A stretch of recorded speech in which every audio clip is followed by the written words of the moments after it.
आवाज आ रही है क्या? Good morning. आ गई क्या सभी? अभी भी बहुत खाली है, जल्दी आया करो। 8:30 ही बजा लेते हो आप। देखिए, कल हमने चौहान पढ़े थे और चौहानों में भी हमने कल बात की थी रणथंभौर के चौहान। अच्छा, रणथंभौर के चौहानों में मैंने आपको बताया था भाई इनका संस्थापक कौन था, याद है क्या किसी को? हाँ, गोविंदराज चौहान ने इनकी स्थापना की थी। और गोविंदराज चौहान ने स्थापना की थी, लेकिन सबसे प्रमुख राजा है वो कौन है? हमीर देव चौहान। हाँ जी, इसके बारे में मैंने आपको सारी कहानी कल बता दी थी, क्या हुआ था, किससे युद्ध हुआ था, कब हुआ था, जौहर किसने किया था और साका कैसे हुआ था। ठीक है। इसके अलावा आपको ये भी मैंने बताया कि भाई राजस्थान का पहला जौहर है ये, राजस्थान का पहला केसरिया है, यानी कि राजस्थान का पहला साका है। अच्छा, मैंने आपको ये बताया कि भारत का पहला साका कौन सा है? इतिहास वालों बताओ।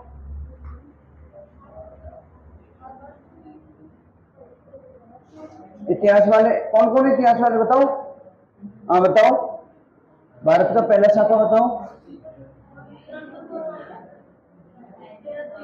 देखो, भारत में सबसे पहले साका जो हुआ था वो हुआ था 712 में। अब बता दो, अब बता दो चलो। अरे इतिहास वालों, अब तो बता दो। 712 से भी याद नहीं आया?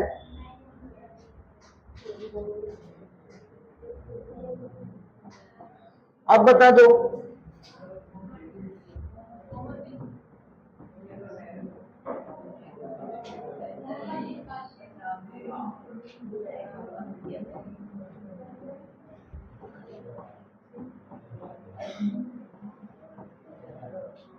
पहला साका हुआ है भारत में, वो हुआ है 712 में।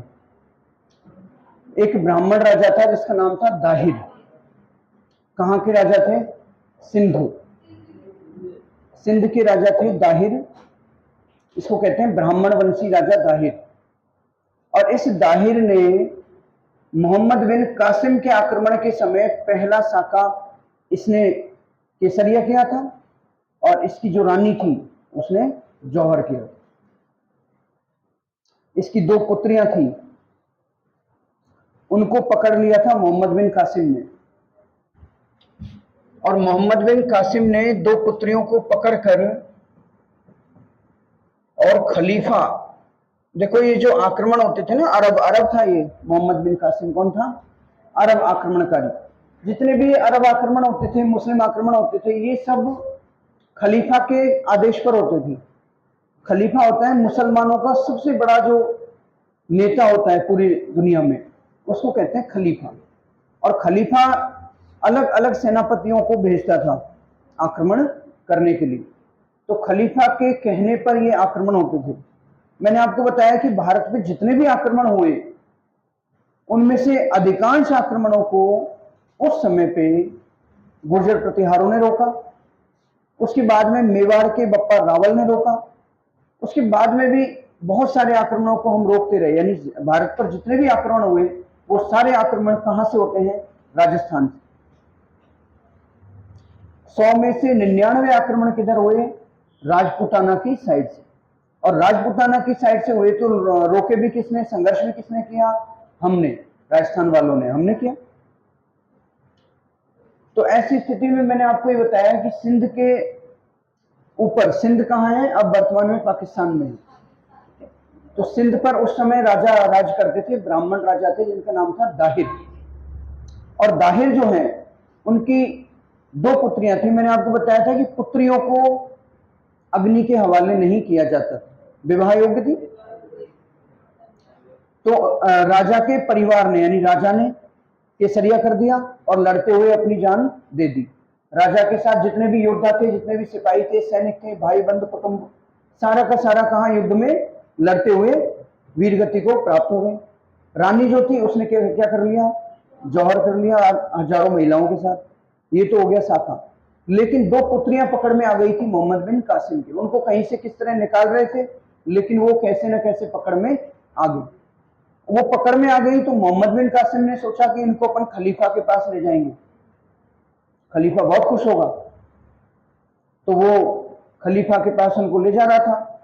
रास्ते में उनको एक जहाज में रखा था और कोई दिक्कत नहीं थी, सारे खाने पीने के व्यवस्थाएं कर दी थी और उनको ले जा रहा था खलीफा के पास, जिससे खलीफा खुश होगा और खुश होकर मुझे दोबारा सेनापति बनाएगा, मुझे दोबारा कहीं का राज दे देगा। ठीक है, इसलिए मोहम्मद बिन कासिम चाहता था। तो मोहम्मद बिन कासिम ने जिस तरह का अत्याचार किया था सिंध पर, जिस तरह से मोहम्मद बिन कासिम के आक्रमण के कारण उन लड़कियों ने अपने माता पिता, अपने चाचा, अपने भाई, अपने सारे कुटुंब को खो दिया था, सब कुछ खत्म हो गया था, उन लड़कियों ने वो भूला नहीं था। जैसे ही वो खलीफा के पास पहुंची, उन लड़कियों ने कहा कि ये जो आपका सेनापति मोहम्मद बिन कासिम है, इसने रास्ते में ही हमको अपवित्र कर दिया है, इसने रास्ते में हमको अपवित्र कर दिया है, हमारी इज्जत इसने लूटी, रास्ते में हमारे साथ इसने गलत काम कर दिया।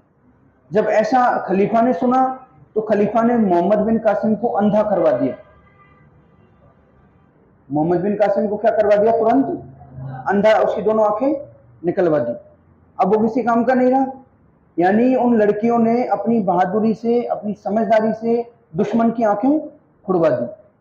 फिर उन लड़कियों ने खलीफा से कहा कि हमने तुमसे झूठ बोला था, इसने कुछ नहीं किया था। इतना सुनते ही खलीफा आग बबूला हो गया और उसने तलवार से दोनों लड़कियों को खत्म कर दिया। लड़कियां भी यही चाहती थी, लड़कियां भी यही चाहती थी कि उनको कोई छुए नहीं और उनको मार दिया जाए, यही चाहती थी ना भाई। तलवार से आग में वो जा नहीं सकती थी। आपको कल वाली कहानी पता है, हमीर की बेटी कौन है, देवल दे। और देवल दे जो है उसने कहा था अपने पिता से कि आप मुझे तलवार से मार दो, लेकिन हमीर जो है वो अपनी बेटी पर तलवार नहीं चला पाया। लेकिन यहां राजा दाहिर की दोनों बेटियों ने क्या किया, खलीफा के हाथों अपना बलिदान। तो यही वो चाहती थी और इसीलिए उन्होंने ये चाल चली थी। पहले दाहिर को, ये कासिम को अंधा करवा दिया और कासिम को अंधा करवाने के बाद उनको लगा कि अब खलीफा उनके साथ कुछ गलत करेगा, इससे अच्छा है कि अब खलीफा को सच बता दो तो इसको क्रोध आएगा, इसको गुस्सा होगा कि इसका सबसे अच्छा सेनापति जो है उसको हमने अंधा करवा दिया, उसको कोई काम का नहीं छोड़ा। इस बात से खलीफा अत्यंत क्रोध में आग बबूला हुआ, पागल हो गया वो, और उसने तुरंत उनको तलवार से, अब उन मूर्खों को कहां पता है कि जो मरना है इसी में तो सुख है। जो लड़कियां चाहती थी वो यही तो थी कि मर जाएं, ताकि किसी भी तरह का सम्मान खराब नहीं हो, सम्मान पर कोई ठेस नहीं पहुंचे, मरना अच्छा है रोम। तो ये भारत का पहला साका था, याद रहेगा। इतना शांत शांत कैसे बैठे हो, क्या कोई बात हो गई, क्या कोई दिक्कत है? लड़कियां दिख रही थी क्या? आज टेस्ट है, तो टेस्ट से क्या हुआ, टेस्ट से डरते हैं? मैं तो खुश हूं, मेरा टेस्ट है, कल मेरा टेस्ट है और अभी भी मेरे 3 सब्जेक्ट बाकी हैं, रिवीजन मारूंगा, 2-2 घंटे में निपटाऊंगा। आप टेस्ट से डर रहे हो? टेस्ट से तो मजा आता है, मुझे बहुत मजा आता है टेस्ट। आप भी टेस्ट में आनंद लो। देखो एक बहुत बड़े कवि हुए हैं शिव मंगल सिंह सुमन, क्या नाम है उनकी, कविता है, आपने सुनी होगी, नहीं सुनी तो मैं सुनाता हूं, क्या सुनोगे? क्या ध्यान से सुनोगे, समझ जाओगे? ठीक, देखो ये कविता जो है ये आपको कठिनाइयों से, संघर्षों से लड़ने की प्रेरणा देती है, उनका मुकाबला करने की प्रेरणा देती है। ये कविता कहती है कि मनुष्य जो है ना उसमें इतना ताकत है, इतनी ज्यादा उसमें क्षमताएं हैं कि मनुष्य, एक और कवि है रामधारी सिंह दिनकर, उन्होंने कहा मानव जब जोर लगाता है पत्थर पानी बन जाता है, कि अगर मानव जोर लगा दे ना तो पत्थर में से भी क्या निकल जाएगा, पानी। और निकल रहा है ना आज, आप देख रहे हो पत्थर जो खोद देते हैं कितनी गहराई तक, और चट्टानों को तोड़कर उसके अंदर से पानी निकाल लेते, है ना।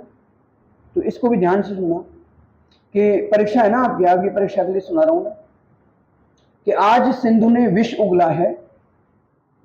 आज सिंधु, सिंधु कहते हैं समुद्र को, आज सिंधु ने विष उगला है, लहरों का यौवन मचला है। आज सिंधु में और हृदय में संग उठा है ज्वार, तूफानों की ओर घुमा दो नाविक निज पतवार, तूफानों की ओर घुमा दो नाविक निज पतवार। इस अगंड में साहस तोलो, इस अगंड में साहस तोलो, लहरों के स्वर में कुछ बोलो, कभी कभी मिलता जीवन में तूफानों का प्यार, तूफानों की ओर घुमा दो नाविक निज पतवार, तूफानों की ओर घुमा दो नाविक निज पतवार।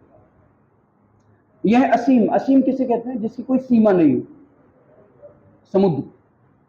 यह असीम निज सीमा जाने, सागर भी तो यह पहचाने, मिट्टी के पुतले मानव ने कभी ना मानी हार, तूफानों की ओर घुमा दो नाविक निज पतवार, तूफानों की ओर घुमा दो। और भी भूल गया मैं, इतना ही है। चलो अब पढ़ते हैं। तो डरने की बात नहीं है, टेस्ट से कोई डरना नहीं है, टेस्ट को छोड़ दो, टेस्ट ही तो है।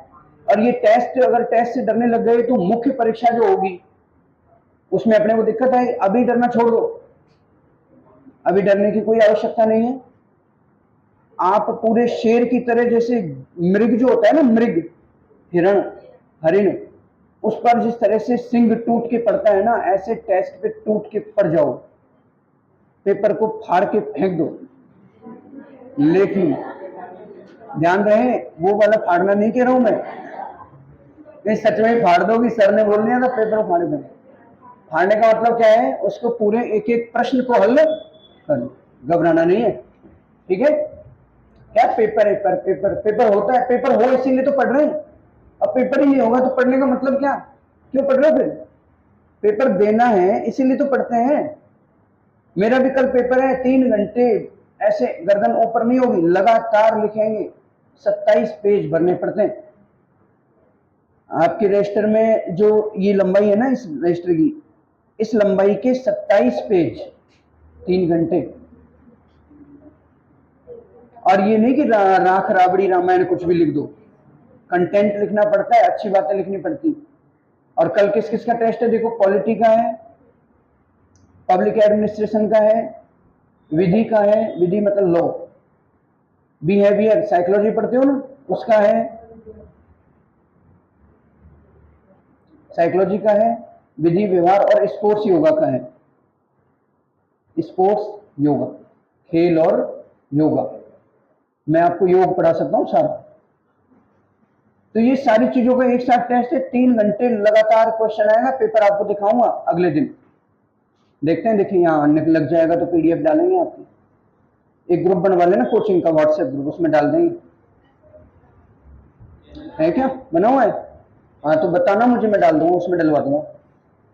तो कहने का मतलब ये है कि टेस्ट से कोई घबराने की बात नहीं है। अरे टेस्ट तो होता ही इसलिए ताकि अपनी क्षमताएं बढ़ें, अपने को मजबूत बनाते हैं टेस्ट। टेस्ट क्या बनाते हैं? स्ट्रांग बनाते हैं, मजबूत बनाते हैं। चलो लिखो फटाफट। हमीर देव, रणथंभौर के चौहान, कुछ लिखा था क्या इसमें? लिखो लिखो, पेन निकाल लो, तुरंत लिखना शुरू कर दो। पहली पहली लाइन लिखो। इस राज्य के संस्थापक,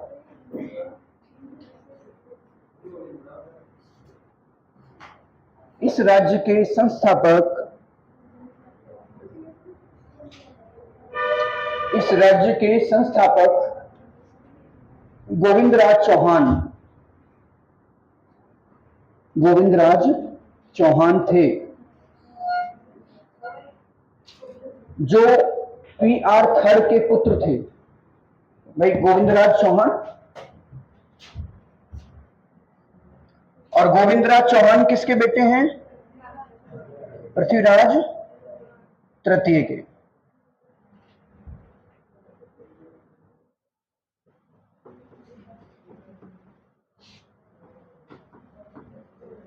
ये तो पता है ना, पृथ्वीराज थर्ड के हैं ये, PR थर्ड।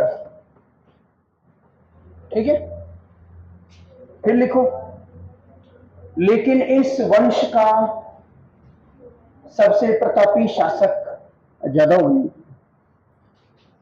इस वंश के सबसे प्रतापी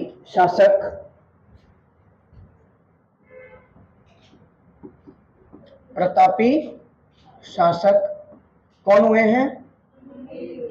हमीर देव चौहान। तो सीधे लिखो हमीर देव चौहान।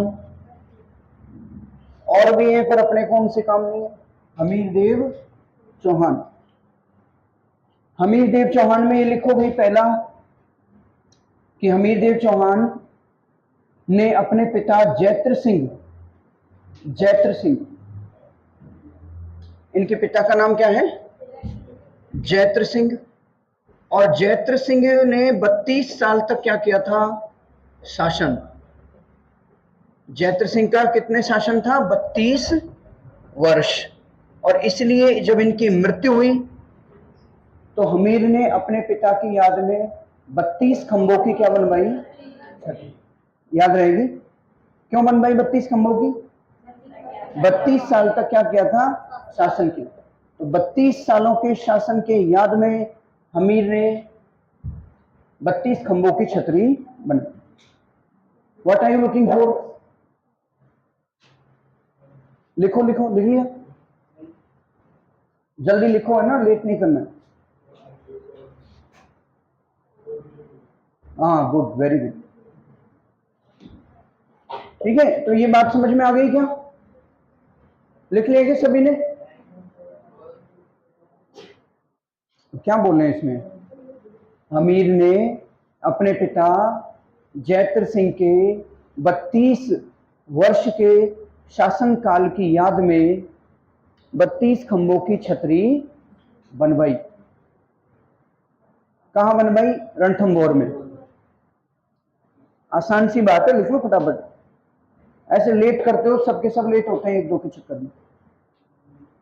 बाकी सबने लिख लिया ना? ठीक है, फिर लिखो, जलालुद्दीन खिलजी का आक्रमण। पहला आक्रमण किसने किया है? आप चाहो तो एक लाइन और लिख सकते हो, वैसे पूछेगा कोई नहीं, पर आप लिख लो कि हमीर ने 17 युद्ध जीते थे। ये लाइन भी डाल सकते हो आप। हमीर ने कितने युद्ध जीते थे? 17 युद्ध जीते थे, यानी 17 युद्धों का विजेता कौन है? हमीर।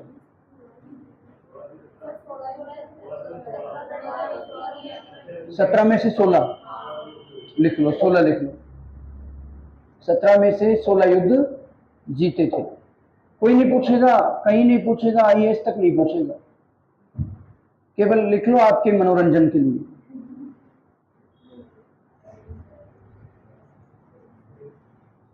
हो गई बात? अब लिखो जलालुद्दीन खिलजी का आक्रमण।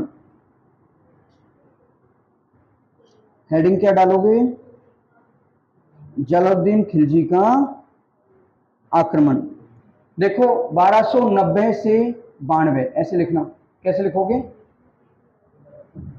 1290 से 92, 2 बार आक्रमण हुए हैं। ठीक है, और सीधे कुछ मत लिखो, इसकी डिटेल कुछ मत लिखो, क्या रहा क्या हुआ, सीधे लिखो जलालुद्दीन खिलजी असफल रहा। इसको सफलता मिली क्या? नहीं मिली, ये क्या रहा? असफल रहा। जलालुद्दीन खिलजी, और जलालुद्दीन खिलजी को बाद में लिखना है JK। हम तो ऐसे लिखते हैं JK, उसको लिख देते हैं AK। अलाउद्दीन खिलजी को AK लिख देते हैं, जलालुद्दीन खिलजी को JK लिख देते हैं। मोहम्मद बिन तुगलक हो तो MBT, और फिरोज शाह तुगलक हो तो FST, ऐसे लिखते हैं हम। तो जलालुद्दीन खिलजी को सफलता नहीं मिली। फिर एक स्टेटमेंट लिख दो, क्या बोला इसने?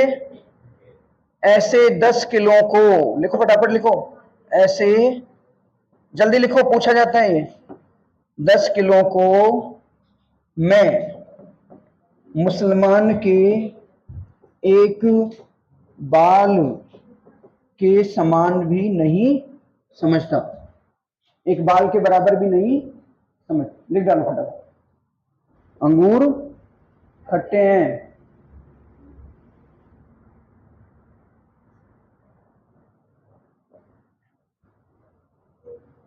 लिख दिया।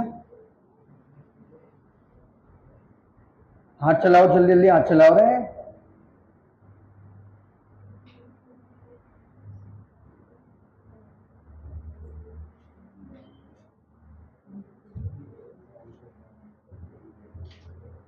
सागर की अपनी क्षमता है, पर महाजीवी कब थकता है? हैं? सागर की अपनी क्षमता है, पर माझी भी कब थकता है? इसके ही बल पर कर डाले सातों सागर पार, और तूफानों की ओर घुमा दो नाविक निज। तो अपनी नाव को किधर घुमा दो? तूफानों की तरफ घुमा दो, डरो मत। ठीक है। लिख लिया सबने? लिखो, अलाउद्दीन खिलजी का आक्रमण। अलाउद्दीन खिलजी का आक्रमण लिखो। 1301। अब है ना, हेडिंग डाल दी अलाउद्दीन खिलजी का आक्रमण, सन डाल दिया 1301। ठीक है। और अब कुछ पॉइंट्स में लिखते जाओ इसको, ज्यादा लैंग्वेज लिखने की जरूरत नहीं, पॉइंट्स में लिखते जाओ। ठीक है। पहला पॉइंट लिखो, अलाउद्दीन एक के सेनापति। अलाउद्दीन खिलजी क्या लिखोगे? एक के सेनापति लिखो। नुसरत खां, उलुग खां, दो ही लिख लो, बहुत है दो। नुसरत खां, उलुग खां। देखो भाई, ये नुसरत खां और उलुग, उलुग। ठीक है, थोड़ा सा ही बचा, ये उल्लू बन जाता, हल्का सा रह गया। उलुग खां। ठीक है। इधर हमीर के सेनापति कौन कौन लिखोगे? धर्म सिंह, रणमल रतिपाल तो दरवाजे वाले थे, धर्म सिंह और भीम सिंह, दो ये लिख दो। ठीक है। ये कौन के हो गए? हमीर के। ये किसके हो गए? एक के। ठीक। फिर लिख दो, विश्वासघाती कौन थे? तो विश्वासघाती लिख दो भाई फटाफट, रणमल और रतिपाल। ये द्वारपाल थे, दुर्ग रक्षक थे। ये दुर्ग के जो दरवाजे पे रहते हैं ना मुख्य अधिकारी, वो थे। हाँ, दुर्ग के दरवाजे पर जो मुख्य अधिकारी होते हैं वो कौन थे? रणमल और रतिपाल। ठीक है। फिर लिखो, लिखो फिर साका, साका। ठीक है। और साका में लिखो केसरिया। केसरिया किसने किया? फटाफट लिख दो, किसने किया? हमीर ने। केसरिया करने वाला कौन? हमीर के, मतलब करने वाले तो हजारों थे, लेकिन केसरिया किसके नेतृत्व में हुआ? तो आगे आगे करने वाला कौन? हमीर। लिखो, हमीर लिख दिया। फिर लिखो जौहर। जौहर किसने किया? रंग दे। सब याद हो गए तुमको, तो पढ़ के आते हो क्या?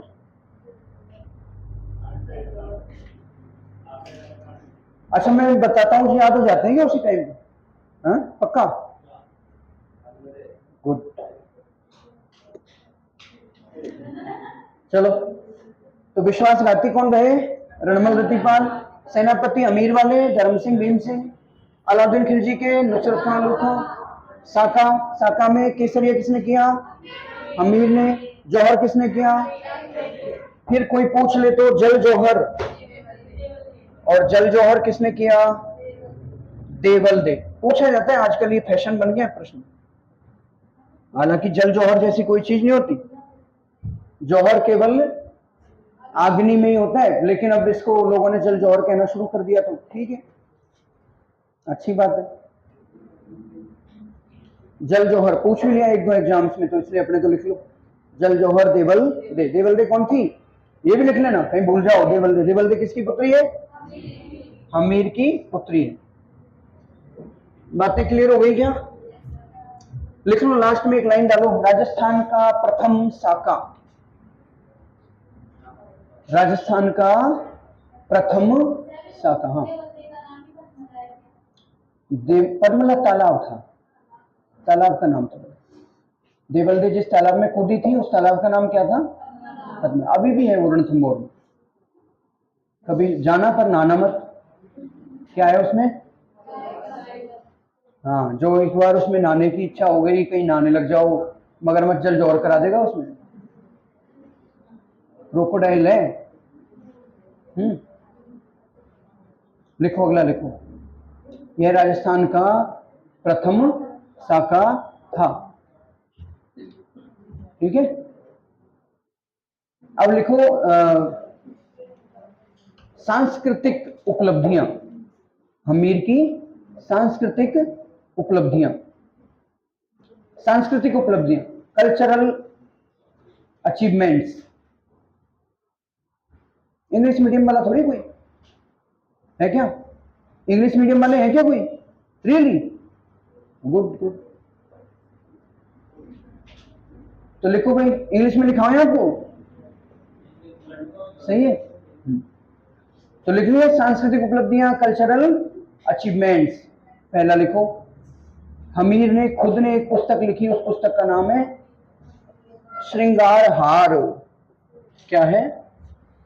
देखो, श्रृंगार मैं भी अभी सीखा हूं, ऐसे लिखते हैं, ये फिर ये, श्रृंगार हार किसकी पुस्तक है? हमें, श्रृंगार हार। ठीक है, और बहुत से लोग ऐसे लिख देते हैं, देखो ऐसे, ऐसे मत लिखना, ये गलत है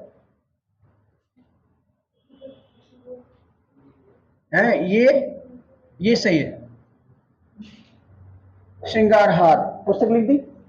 अब लिखो, हमीर ने कोटि यजन नामक यज्ञ किया था। कोटि यजन, कौन सा यज्ञ किया था?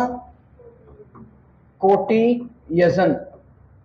कोटि यजन यज्ञ में इसके पुरोहित का नाम था विश्वरूप। विश्वरूप। कोटि यजन यज्ञ क्या था? पुरोहित का नाम क्या है? विश्वरूप। फिर लिखो, कोटि यजन यज्ञ किया, पुरोहित का नाम विश्वरूप है। दरबारी जो विद्वान थे वो दो थे, एक तो था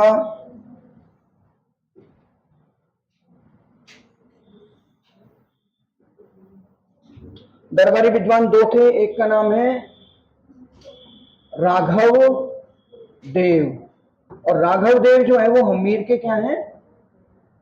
गुरु।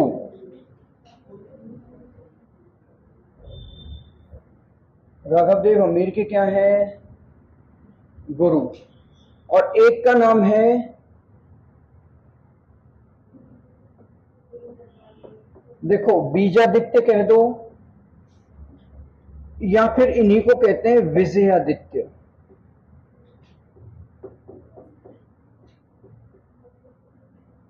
ठीक है,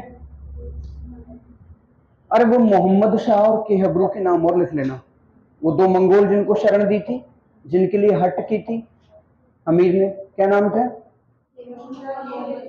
मोहम्मद शाह और केहबरू। तो लिखो, एक लाइन डाल देना कहीं भी कि हमीर ने, इसी के लिए तो कहते हैं अमीर हट, उसने जिद कर ली थी कि इनको तो नहीं दूंगा मैं, ये तो मेरे क्या है? शरणागत हैं, और शरणागत की रक्षा करना क्या है? धर्म है। इसलिए उसने जिद कर ली, इसीलिए तो अमीर को हट कहते हैं। इस जिद की वजह से तो पूरा युद्ध हो गया। तो दो नाम डाल देना उसमें भाई, शरण किनको दी थी? मोहम्मद, कैसे लिखते हैं? मोहम्मद शाह और केहबरू, और ये दोनों क्या हैं? मंगोल। और ज्यादा लिखने की जरूरत नहीं है, वो समझाने की बात थी। वो अलाउद्दीन की रानी थी चिमना, क्या नाम था रानी का? वो तो वैसे भी नहीं भूलोगे तुम, ऐसी बातें कोई थोड़ी भूलते हैं, वो तो याद रखोगे तुम। चिमना बेगम। बीजादित्य ना नाम है, क्या समस्या बताओ? दरबारी विद्वान है, ये तो गुरु है। और बीजादित्य जो है वो हमीर के दरबारी है। कभी आ जाए प्रश्न कि हमीर के दरबारी विद्वान निम्न में से कौन है, तो कौन है? बीजादित्य। और एक थे राघव देव जो गुरु ही थे। राघव देव गुरु बना रखा था। और कोटि यज्ञ किया था, पुरोहित का नाम क्या था? विश्वरूप। और पृथ्वीराज चौहान के दरबारी याद है क्या? उनमें भी एक विश्वरूप था ना विश्वरूप? हो सकता है वो इधर आ गया हो, हैं? 100 साल का अंतर है, ध्यान रखना। तो उधर भी थे ना विश्वरूप, बागीश्वर, जनार्दन, जयानक, चंद्रवरदाई, याद है क्या भाई? चंद्रवरदाई, जयानक, जनार्दन, विश्वरूप, बागीश्वर, और भी रह गया क्या? आशाधर, ये थे, ये सारे उधर थे। और इधर ऐसे दरबारी भी विद्वान, ये याद रखा करो इनको। आपको पन्ने पलटने में 5 मिनट लगेगी, जितना भी पढ़ते हो ना उसे पन्ने पलट लिया करो, आंख मीच के नहीं, आंख खोल के। आंखों को खोल के पलटना, कहीं आंख मीच के पलट लो। तो ये भी बात हो गई क्या क्लियर? लिखो फटाफट लिखो, एक दो चीजें और लिखो।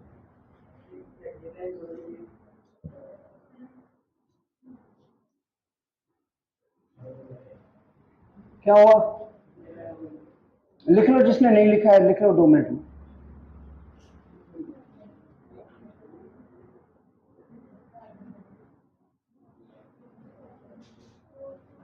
एक ही कार्ड है अब तक।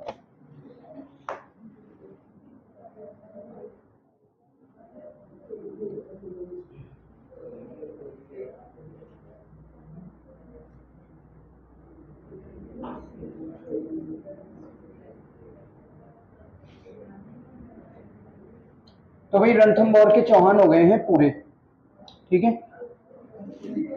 क्या हुआ? अरे तो अमीर हार गया, अमीर मर गया, अब कहां से लाए वो चौहान? खत्म हो गए। अलाउद्दीन खिलजी का अधिकार हो गया वहां पे।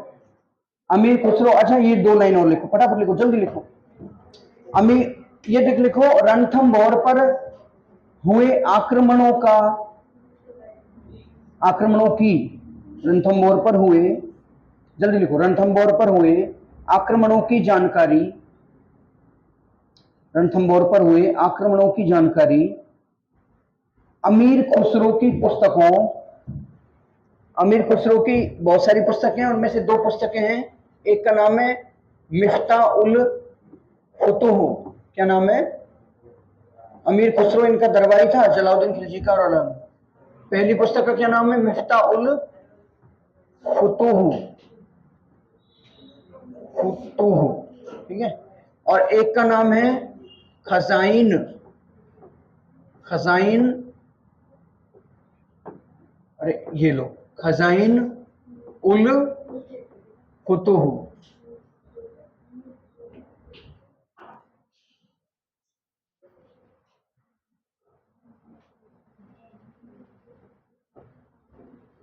ये 2 पुस्तकें हैं भाई, अमीर खुसरो की 2 पुस्तकें, लिखो जल्दी देख कर। अमीर खुसरो की 2 पुस्तकें हैं, मिफ्ता उल फुतूह और खजाइन उल फुतूह। इनसे मिलती है जानकारी कि मिफ्ता उल फुतूह से तो मिलती है कि जेके ने आक्रमण किया था उसकी, और खजाइन और फुतूह से मिलती है एके ने आक्रमण किया था उसकी। तो जलालुद्दीन के आक्रमण की कहां से मिलेगी? मिफ्ता उल फुतूह। अलाउद्दीन खिलजी के आक्रमण की खजाइन उल फुतूह। फटाफट लिख लो अपनी लैंग्वेज में।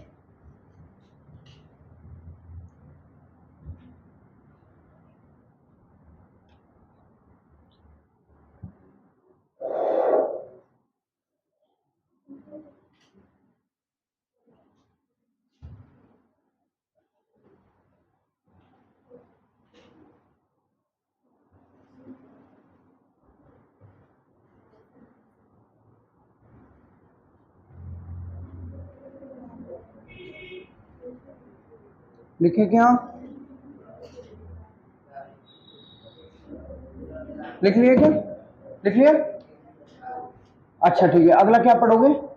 चौहान ही पढ़ोगे ना अभी तो। लिखो जालौर के चौहान, जालौर के चौहान। पहले कहानी सुनोगे पहले लिखोगे, बताओ?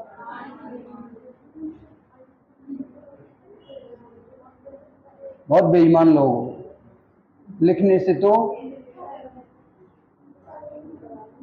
लगाओ, हेडिंग लगाओ, जालोर के चौहान। देखो भाई, जालोर के जो चौहान थे, अब ध्यान से सुनो, एक भी बोला तो मैं लिखाना शुरू कर दूंगा उसी टाइम, कोई बोले नहीं, ध्यान से सुने। जालोर के जो चौहान थे, जालोर के चौहानों में जो आदि पुरुष था ना, उसका नाम था कीतु सोनगरा, यानी कीर्तिपाल सोनगरा। ठीक है, ये है जालोर के चौहान। ठीक है, और जालोर के चौहानों में आदि पुरुष का नाम क्या है? कीर्तिपाल। इन चौहानों को कहते हैं सोनगरा, तो इसका नाम भी क्या है? कीर्तिपाल सोनगरा। कौन से चौहान है ये? सोनगरा चौहान, तो कीर्तिपाल सोनगरा। ये कहते हैं कि इतना प्रतापी शासक था, इसने मेवाड़ के राजा को भी हराया था, समर सिंह को हराया था शायद ना, तो मेवाड़ वालों को भी हराया था किसने? कीर्तिपाल ने जालोर का चौहान वंश स्थापित कर दिया।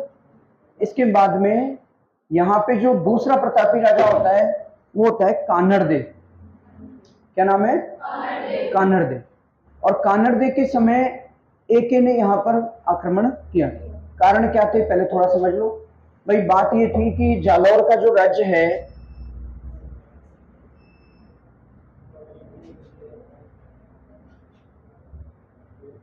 ये अपने कहां पड़ता है जालोर? इस स्थिति में, ठीक। और यहां से आपको जाना है कहां? ये दिल्ली इधर है, और दिल्ली से इधर आपको जाना है कहां? गुजरात। भाई इधर क्या है? गुजरात है ना। ये सारा क्षेत्र किसका है? गुजरात। और अगर आपको इधर से दिल्ली से यूं गुजरात जाना है तो रास्ते में कौन पड़ेगा? रास्ते में कान्हड़देव। तो अलाउद्दीन की सेना जब भी जाती थी, अलाउद्दीन की सेना को अचानक जैसे जैसे घोड़े उड़े आते थे, तो ये जालोर वाली सेना जो होती थी, जालोर में से निकलते थे, लूट लेते थे। और जालोर वाले घोड़ों को, हाथियों को, है ना, जो भी तलवारें हैं, तीर है, धनुष बाण है, सब लूट लेते थे। कोई जो गुजरात से जीत के वापस आ रहे हैं मान लो, और खजाना ला रहे हैं साथ में, तो उस खजाने को भी, और सही भी है भाई, आप हमारे राज्य में जा रहे हो, आप तो ऐसे जा रहे हो जैसे आपके बाप का राज चल रहा है, और आराम से लेके जा रहे हो। तो वो सैनिकों से पूछते हुए किसके सैनिक हैं? तो भाई सिकंदर सानी। सिकंदर सानी किसको कहते थे? अलाउद्दीन खिलजी को। अरे कौन सी दुनिया में रहते हो? पद्मावत मूवी नहीं देखी क्या? नहीं देखी? कम से कम वो तो देख लेते। तो सिकंदर सानी किसको कहते थे? अलाउद्दीन खिलजी को। तो अलाउद्दीन खिलजी को बातें पता चली, उसने कहा यार इनको जीतना पड़ेगा। उसने अपने एक सेनापति था एना उल मुल्क मुल्तानी, क्या नाम था? मुल्तानी को भेजा जालोर। मुल्तानी से कहा कि जाओ और जालोर को जीतो। मुल्तानी आया, मुल्तानी ने कान्हड़देव से बात की। कान्हड़देव से कहा देखो महाराज ऐसा है, हमारे पास बहुत बड़ी सेना है, आप हार जाओगे, इससे बढ़िया ये है कि आप क्यों इतने लोगों को मरवाते हो, और वो कर लो, अपने संधि कर लो। क्या कर लो? सुलह कर लो, संधि कर लो। कान्हड़देव के बाद जच गई कि हाँ ठीक है, संधि कर लेते। तो संधि कर लो। फिर मुल्तानी ने कहा कि आपको लेकिन दरबार में चलना पड़ेगा। किसके दरबार में चलना पड़ेगा? अलाउद्दीन खिलजी के। क्या चल लेंगे अपने? क्या चलो। तो कान्हड़देव का एक बेटा और था जिसका नाम था बीरमदेव, जानते हो? तो बीरमदेव और कान्हड़देव दोनों बाप बेटे कहां पहुंच गए? अलाउद्दीन खिलजी के दरबार। तो कान्हड़देव जो है वो बढ़िया राजाओं के साथ, वहां और भी राजा जो भारत के जो जीते थे अलाउद्दीन खिलजी ने, वो भी थे, दरबार में बैठे थे। बीरमदेव जो है वो बहुत अच्छा राजकुमार था, दिखने में भी बहुत अच्छा था, और ज्ञान बहुत अच्छा था, नॉलेज बहुत अच्छा था। तो दरबार में अक्सर बीरमदेव जब बातें करता था तो उसकी चर्चाएं होती थी, क्या क्या शानदार बोलता है, बहुत ही अच्छा बोलता है। तो वो चर्चाएं धीरे धीरे धीरे अलाउद्दीन खिलजी के घर तक पहुंच गई। अलाउद्दीन खिलजी की एक राजकुमारी शहजादी, नाम क्या था? फिरोजा। उसने भी सुना, उसने सुना कि भाई इस तरह से एक राजपूत का राजकुमार है, और जिसका नाम क्या है, वीरमदेव। और उसके चर्चे चारों ओर हो रहे हैं, और बहुत अच्छी बातें करता है। इतनी बातें करता है कभी कभी तो अपने जो डैडी हैं उनको भी निरुत्तर कर देता है, वो भी खुश हो जाते हैं कि वाह। तो फिरोजा की भी इच्छा हुई कि यार देखें कैसा क्या है। तो वो अपने महल पे चढ़ी हुई थी। एक दिन राजकुमार जो है वो सुबह की दौड़ लगा के आ रहा था, वीरमदेव तो दौड़ लगा के आ रहा था, तो उसने फिरोजा ने ऊपर से देखा, फिरोजा को क्या हो गया है, प्रेम, लव एट फर्स्ट साइट। ऐसी स्थिति में फिरोजा अपने पिता के पास गई, अलाउद्दीन खिलजी के पास, और जाके बोला कि भाई मुझे इससे शादी करनी है, वीरमदेव से। अलाउद्दीन खिलजी ने समझाया पागल हो गई है, ये काफिर है। क्या है ये, हिंदू, हम क्या हैं, ऐसे कैसे कर लेंगे। फिरोजा ने कहा कि देखो, प्यार में धर्म मर्म नहीं होता है, प्यार में एक ही धर्म होता है, वो क्या होता है। तो इसलिए मुझे तो अगर शादी करनी है तो किससे करनी है। जिद पकड़ ली तो अलाउद्दीन खिलजी ने दरबार में गया। अलाउद्दीन खिलजी ने कानड़दे से कहा कि ऐसा है, वीरमदेव से मेरी बेटी फिरोजा की शादी की जाएगी, तैयारियां शुरू कर। पूछने का नहीं है, पूछना थोड़ी है, वो तो पूरे हिंदुस्तान का क्या है, सुल्तान। अरे उस टाइम पे सुल्तान होते थे, बादशाह बाद में आई। क्या है वो, सुल्तान है। सुल्तान पूछेगा क्या, उसने बताया कि मैं पूछ नहीं रहा हूं, बता रहा हूं। क्या करेंगे, शादी करेंगे। किसकी करेंगे, किससे करेंगे। दोनों बाप बेटे चक्कर में पड़ गए, क्या अब मरे, ये तो मुसलमानी से शादी करनी पड़ेगी। और वो चाहते नहीं थे भाई, सब अपने अपने धर्म को लेके उस टाइम पे बहुत हुआ। आजकल नहीं है ऐसा, आजकल तो उस टाइम पे ऐसी स्थिति बनी। तो अब ये यहाँ क्या कहें, दरबार में अगर मना करेंगे तो अलाउद्दीन अभी उल्टा लटका देगा दोनों को। तो उन्होंने कहा हाँ साहब, चलो चलते हैं, हम तैयारियां करते हैं जाके। और जालोर जाने के हमको, वो दोनों जालोर आ गए। जालोर आके उन्होंने पत्र लिखा कि देखो ऐसा है, कोई शादी वादी के चक्कर में पड़ना मत, हमारा कोई दूर दूर तक मन नहीं है, ना तो मेरा बेटा शादी करना चाहता है, ना मेरा आपसे संबंध करने का, रिश्तेदारी का कोई मन है। ऐसी स्थिति में क्या होना था, युद्ध। अलाउद्दीन खिलजी की सेना आती है। बीका दहिया नाम का एक विश्वासघाती था। क्या नाम था, बीका दहिया। बीका दहिया के विश्वासघात के कारण अलाउद्दीन की खिलजी की सेना जीतती है। कानड़देव और वीरमदेव दोनों ही युद्ध में वीर गति को प्राप्त होते हैं। और क्या होता है जालौर में, साका, साका होता है। उधर फिरोजा जो है बहुत दुखी होती है, उसका मन नहीं लग रहा था। उसने कहा यार जैसे तैसे तो कोई पसंद आया था, पहली बार तो शादी नहीं हो पाती है, जैसे कोई पसंद आया था, अब दोबारा पता नहीं शादी होगी।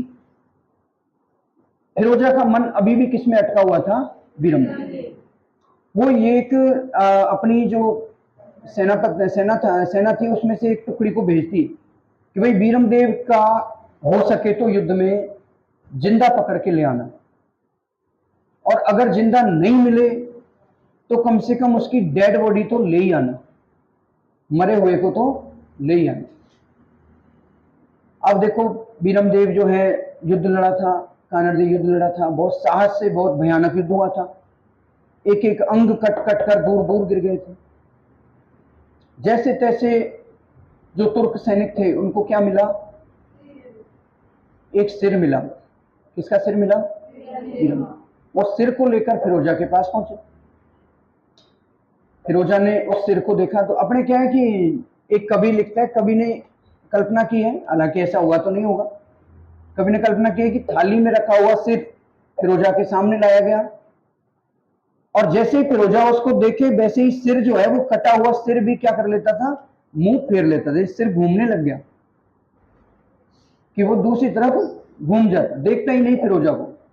तो फिरोजा रोने लगी। फिरोजा कहती है कि ऐसी क्या नाराजगी जो अब मरने के बाद भी देखने को तैयार नहीं। आखिरकार फिरोजा उस सिर को लेकर और नदी में कूद और अपनी क्या कर लेती है, सती बन जाती है, जौहर कर लेती है। ठीक है, तो ये बहुत अमर प्रेम कहानी है। अपने राजस्थान में ऐसी बहुत सारी प्रेम कहानियां हैं, जिनमें से फिरोजा बीरम देव भी बहुत अच्छी। अभी तक फिल्म नहीं बनी इस पे, तो फिल्म बननी चाहिए ऐसी कहानियों पर। ठीक है, लिखो, आ जाओ, वापस आ जाओ, लिखो। जालोर के चौहान लिखो। संस्थापक, जितनी जल्दी लिखोगे उतना अच्छा। फटाफट लिखो, टाइम कम है, मेरा टाइम हो गया। संस्थापक लिखो कीर्तिपाल सोनगरा। संस्थापक क्या लिखोगे? कीर्तिपाल सोनगरा।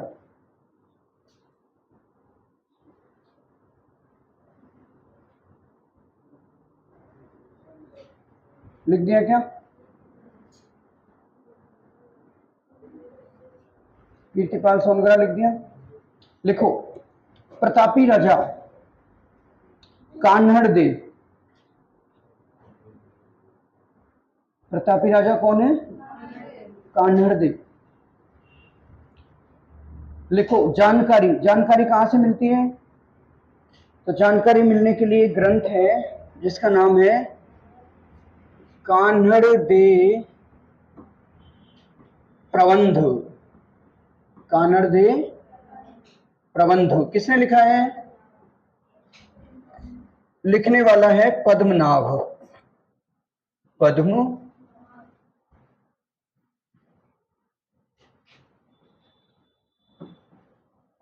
पद्मनाभ। पद्मनाभ नाम के कवि ने क्या लिखा? कान्हड़ दे प्रबंध। लिखो,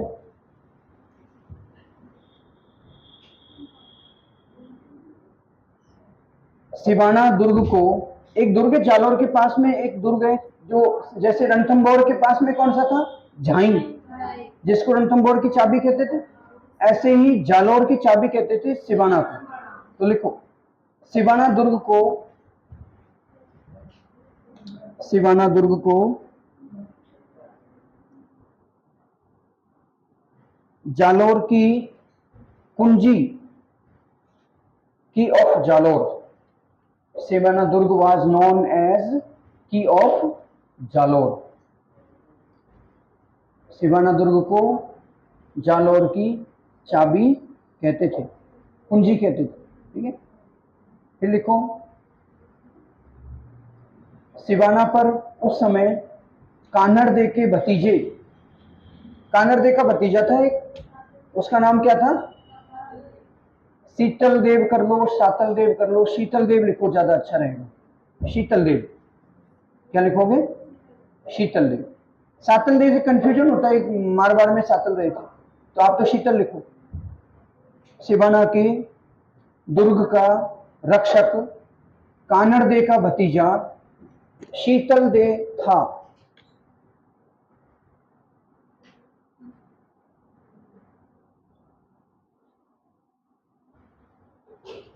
ठीक है,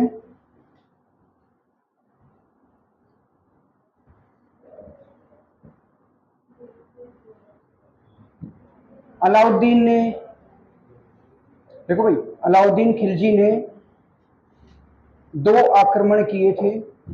2 आक्रमण किए अलाउद्दीन खिलजी ने। लिख लो, पहला कब हुआ? 1308।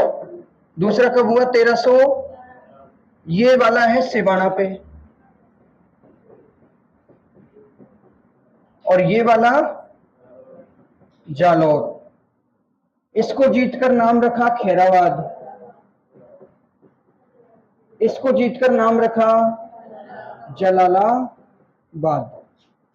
ये ऐसे कैसे लिख लो देखो, और यहां लिख लेना एक एक के आक्रमण। फिर भी समझ में नहीं आए तो अपने हिसाब से लिख लो।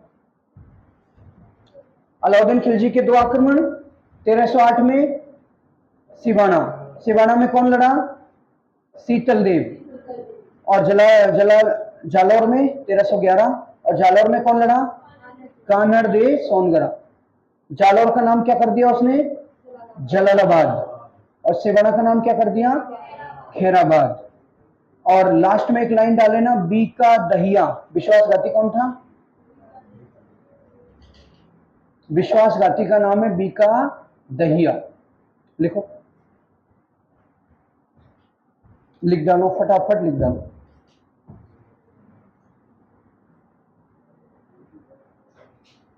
मेरे पास 5-5 मिनट की बारी हो रही है, मेरा एग्जाम है कल। तुम्हारा आज है ना? हाँ कोई ना। कितनी देर का है? 2 घंटे का? 1 घंटे का? अरे छोड़ दो। हाँ। हर हर महादेव।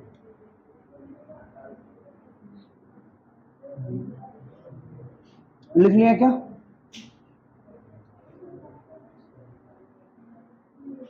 अब लिखो आगे, जल्दी लिखो भाई। अलाउद्दीन खिलजी का सेनापति लिखो, एना उल मुल्क मुल्तानी।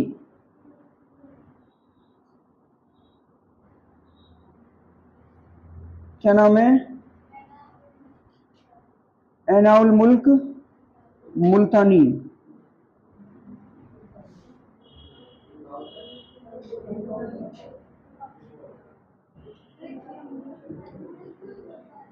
देखो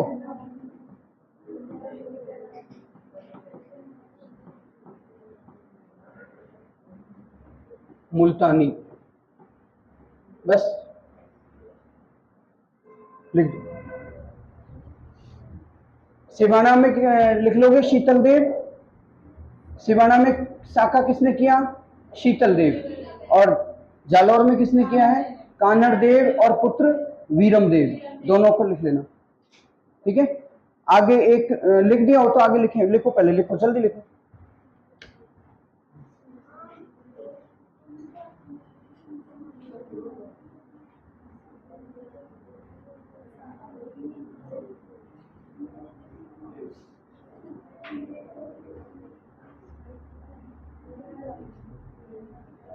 लिख दिया?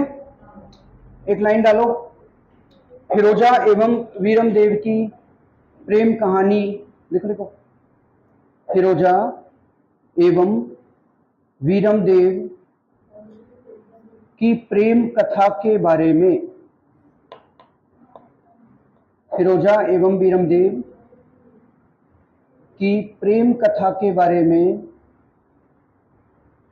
प्रेम कथा के बारे में जानकारी।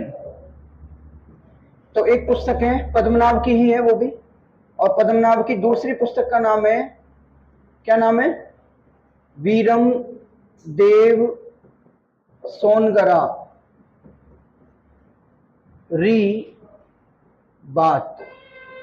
समझ गए क्या?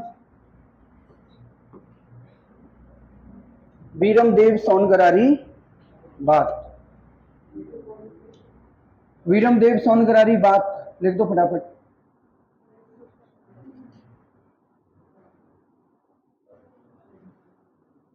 पद्मनाभ हैं कानड़ दे के दरबारी विद्वान थे और प्रकांड पंडित थे। उन्होंने 2 पुस्तकें लिखी।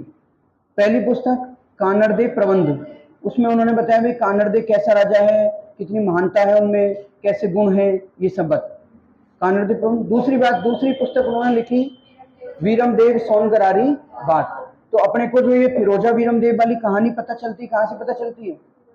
एक तो वीरम देव सोनगरारी बात पुस्तक से, एक फारसी इतिहासकार है, तो फारसी इतिहासकारों ने भी इस घटना को बताया। तो दोनों तरफ से मिलती है भाई, मुसलमानों वालों ने भी लिखा है और हिंदुओं वालों ने भी लिखा है, इसका मतलब बात सच है, तभी तो सच मानते हैं ना। ऐसे थोड़ी हवाबाजी हो थोड़ी इतिहास में। इतिहास में किसी भी घटना को कई बार क्रॉस चेक करते हैं तब जाके लिखते हैं। इतिहास में और कहानी में थोड़ा सा ही अंतर होता है। कहानी में सबूत नहीं होते, प्रमाण नहीं होते, जबकि इतिहास के क्या होते हैं? प्रमाण। तो प्रामाणिक जो कथा होती है ना वो इतिहास होती है, जबकि कोई भी काल्पनिक कथा हो उसको कहानी कह सकते हैं। जिनके कोई प्रमाण नहीं है वो कहानियां, और जिनके प्रमाण हैं वो क्या है? इतिहास। समझ गए क्या? अब देखो अपने ये जालौर के चौहान भी हो गए, 1-2 लाइन और डाल लो इसमें। पहली लाइन डालो कि विश्वासघाती बीका दहिया। लिखा दे, आगे लिखो लिखो लिखो, अरे लिखो जल्दी लिखो, बातें नहीं। विश्वासघाती बीका दहिया को उसी की पत्नी हीरा दे, पत्नी का क्या नाम था?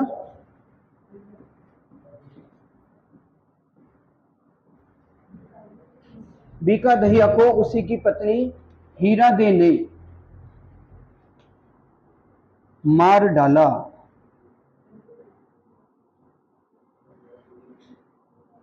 पत्नी ने ही मार डाला।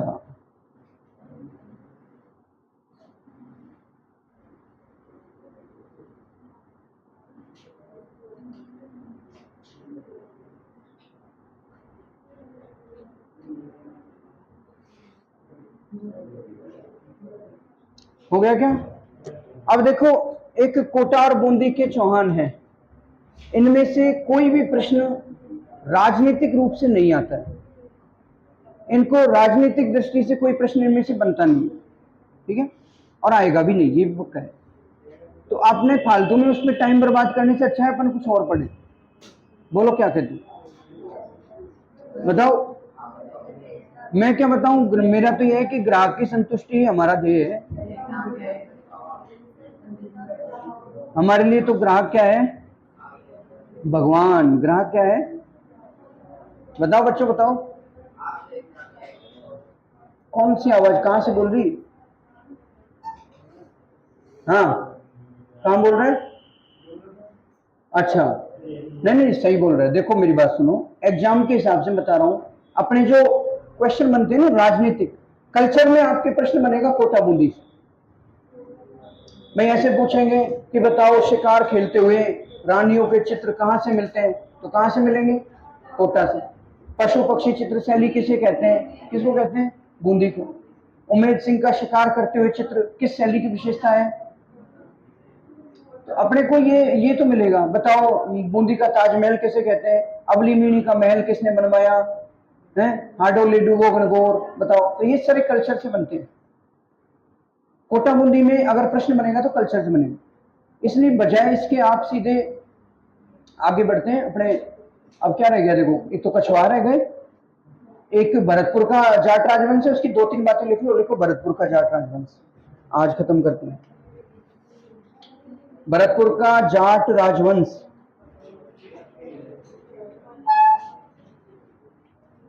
लिखो भरतपुर का जाट राजवंश।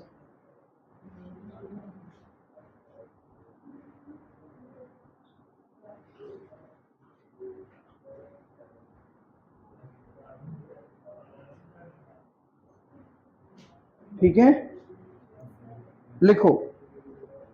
बताओ संस्थापक कौन था? सूरजमल था। सूरजमल संस्थापक था क्या? सूरजमल नहीं था। बदन सिंह तो और भी बाद में, बदन सिंह थोड़ी था। चूड़ामन कौन था? लिखो। भरतपुर के जाट राजवंश का संस्थापक क्या हुआ? सुनाई नहीं दे रहा क्या? लिखो, भरतपुर के जाट राजवंश का संस्थापक चूड़ामन। देखो मैं बताता हूं, थोड़ी सी कहानी है, मेरा मन कर जाता है सुनाने का, मैं क्या करूं कि एक राजा, एक जाट हुआ था राजा राम, आगरा के पास का था। आगरा और भरतपुर जो है वो सीमाएं मतलब मिलते हैं, ठीक है। आगरा से भरतपुर की सीमा मिलती है। आगरा में ही आपको पता है मुगलों की क्या थी? राजधानी थी। आगरा के पास ही फतेहपुर सीकरी है, और फतेहपुर सीकरी में अकबर का क्या है? मकबरा। अकबर का मकबरा है ना। उस टाइम पे क्या होता था, औरंगजेब जो है, अरे भाई सुनो, कौन बातें कर रहे हैं? मैं 10 मिनट ऊपर दे रहा हूं, आप लोग सुनना नहीं चाहते। औरंगजेब का हिंदुओं के प्रति जो व्यवहार था बहुत ही कट्टर था और बहुत ही निर्दयी, क्रूर, अत्याचारी शासक औरंगजेब साबित हो रहा था। ऐसी स्थिति में जो जाट थे वो क्या कर रहे थे, दिल्ली के आगरा के आसपास जो है औरंगजेब को बहुत परेशान कर रहे थे। वो लूट लेते थे, सुबह बढ़िया अपने छाछ राबड़ी पी और निकलते थे तलवार लेके, और हर दिन 2-4 मुगल चौकियों को बर्बाद कर देते थे। तो मुगल औरंगजेब बड़ा परेशान था। औरंगजेब ने जाटों का दमन किया, उसने जाटों के विरुद्ध सेना भेजी, बेचारे कई जाटों को मरवा दिया, कई जाटों को तो ऐसी स्थिति में एक जाट नेता हुआ जिसका नाम था राजाराम जाट। क्या नाम था? एक मेरा दोस्त और है, वो सुनेगा। राजाराम जाट, सेम नाम का मेरा दोस्त है। तो राजाराम जाट जो है उसने क्या किया, गुस्सा तो उसको आ ही रहा था। वो फतेहपुर सीकरी गया, अकबर के मकबरे पे, मकबरे को खोदा, अकबर की कब्र को खोदा, उसकी हड्डियां निकाली और हड्डी निकाल के उसका अंतिम संस्कार दाग लगा दिया। अंत्येष्टि करते चिता बना के और हड्डियों को जला दिया उसने कि ऐसे तो तेरा दाह संस्कार हुआ नहीं। तू औरंगजेब कह रहा था ना कि हम मुसलमान बनो मुसलमान बनो, कि मैं तेरे दादा को भी हिंदू बनाता हूं, देख मरे हुए। तो इस तरह से उसने क्या किया, अकबर की हड्डियां निकाल के अकबर की हड्डियों का क्या कर दिया, दाह संस्कार। तो ऐसा राजाराम जो था ना, उस राजाराम के ही उत्तराधिकारी का नाम था चूड़ामन। और उस चूड़ामन ने कहां पर, भरतपुर में जाट राज्य की स्थापना की। तो भरतपुर के हिंदू राज्य की स्थापना करने वाला कौन है? लिखो, जल्दी लिखो रे। भरतपुर के जाट राज्यवंश का संस्थापक चूड़ामन।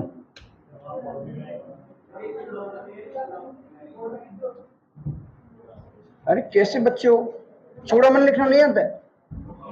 ये चूड़ा और ये मन, अब क्या करें इसमें बताओ?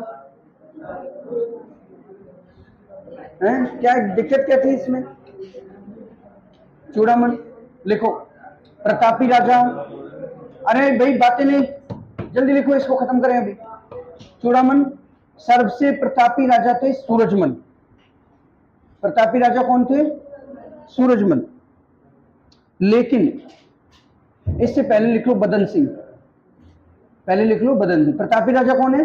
सूरजमल। लिख के छोड़ दो, फिर आगे लगाओ बदन सिंह। बदन सिंह, बदन सिंह।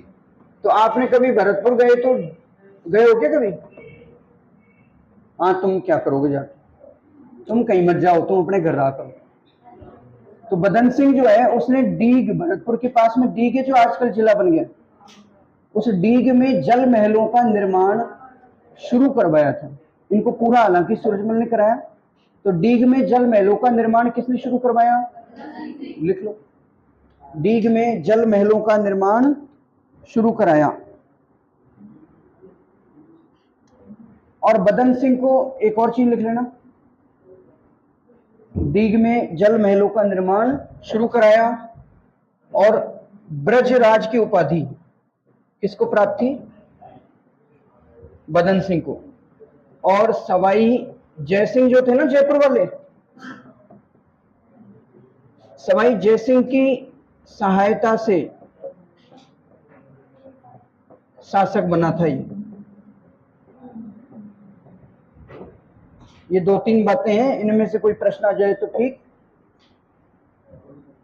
है। सवाई जयसिंह की सहायता से क्या बना? शासक बना। दीघ के जल महलों का निर्माण शुरू करवाया और ब्रजराज की क्या थी? उपाधि। ये दो तीन बातें हैं।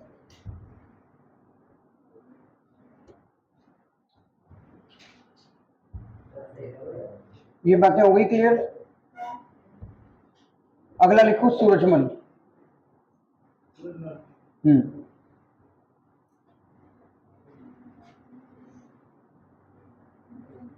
लिखो, जाट भरतपुर राजवंश के महाराजा सूरजमल। महाराजा सूरजमल लिखना भाई, केवल सूरजमल तो नहीं लिख दिया, महाराजा लगाना आगे। महाराजा सूरजमल। पहली बात लिखेंगे कि जाटों के प्लेटो के नाम से प्रसिद्ध, क्या कहते हैं? जाटों का प्लेटो। दूसरा लिखो अफलातून, मैं लिख देता हूं प्लेटो। ये तो हो गया प्लेटो। दूसरा क्या कहते हैं इसको? अफलातून। महान राजा, डीग के जल महलों को पूर्ण करवाया। अगली लाइन में लिखो दीघ के महलों को कंप्लीट कराया, पूर्ण करवाया। दीघ के जल महलों को, दीघ दीघ है ना, दीघ के जल महलों को पूर्ण कराया।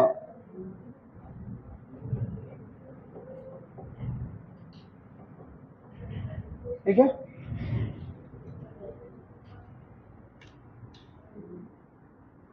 देखो एक लिखो महाराजा रणजीत सिंह,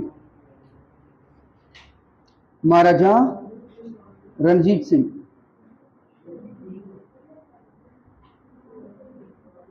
लिखा महाराजा रणजीत सिंह। इसके बारे में लिखो अंग्रेज सेनापति। देखो महाराजा रणजीत सिंह के समय अंग्रेज सेनापति था लॉर्ड लेक। कौन था? Lord lake. तो लॉर्ड लेक के जो आक्रमण हुए थे उन आक्रमणों को रोकने वाला कौन था? महाराजा रणजीत सिंह। तो ये ध्यान रखना भाई, महाराजा रणजीत सिंह की बहादुरी के चर्चे हैं राजस्थान में। महाराजा रणजीत सिंह ने लॉर्ड लेक को 2-3 बार पटकनी दी थी, बुरी तरह मारा था। फिर आखिरकार लॉर्ड लेक, अंग्रेज था, लॉर्ड लेक को आखिरकार क्या करनी पड़ी? संधि करनी पड़ी। किले को उसने तोपें लगा दी, बहुत सारी तोपें लगा दी लॉर्ड लेक ने लाके, लेकिन तोप का एक भी गोला दुर्ग को भेद नहीं पाया। इसी कारण तब से ही भरतपुर के दुर्ग को क्या कहते हैं? लोहागढ़। नहीं पढ़ा क्या अभी? थोड़ा पढ़ लिया करो वापस जाके।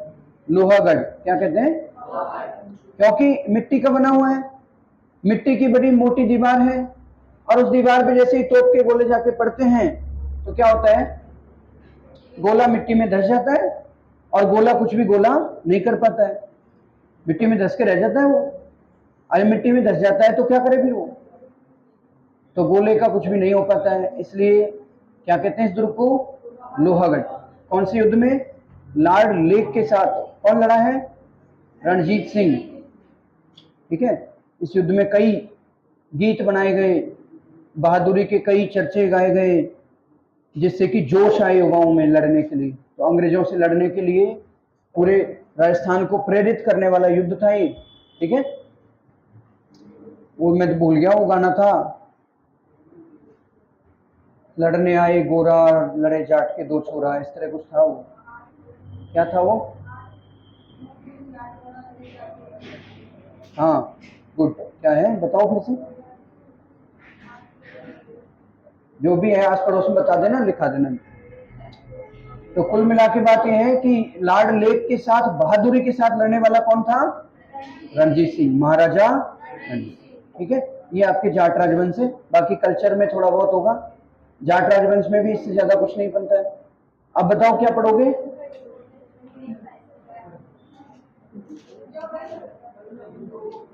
क्या पढ़ोगे आगे?